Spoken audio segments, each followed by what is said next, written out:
Now, there were questions about the blocked Russian financial assets. Since 2022, as you know, a number of Western states have been carrying out the illegal withholding of sovereign assets and reserves of the Bank of Russia. Pitiful attempts are being made to give a semblance of legality to plans for their confiscation and subsequent allocation to support the Kiev regime.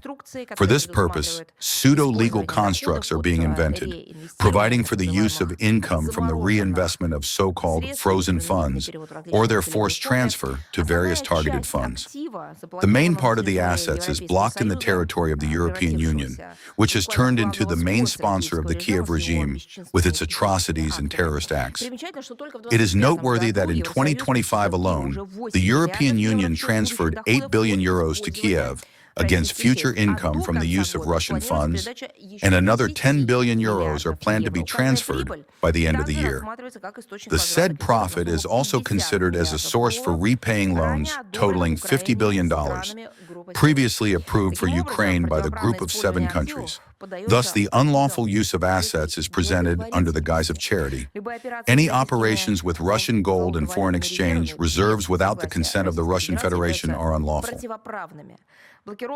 The blocking of the Bank of Russia's assets, as well as steps aimed at their seizure, grossly violate the universally recognized principles of the equality of states and the immunity of state property.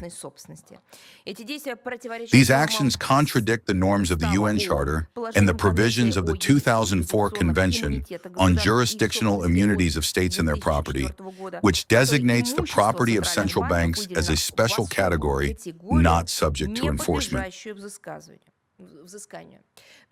The President of Russia has given a clear characterization of the attempts to expropriate Russian assets, calling them robbery.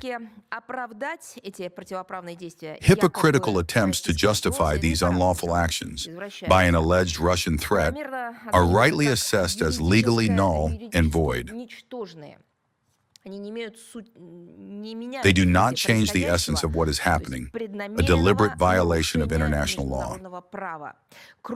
Furthermore, the current regulatory and legal framework of the European Union allows for the seizure of assets of Russian individuals and legal entities under contrived pretexts.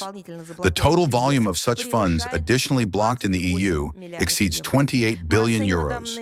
We regard these steps as an escalation of economic aggression and an element of the hybrid war unleashed against Russia. It is obvious that these measures are incapable of solving the systemic problems of Western economies, which are facing stagnation as a result of the illegal, illegitimate sanctions war they unleashed.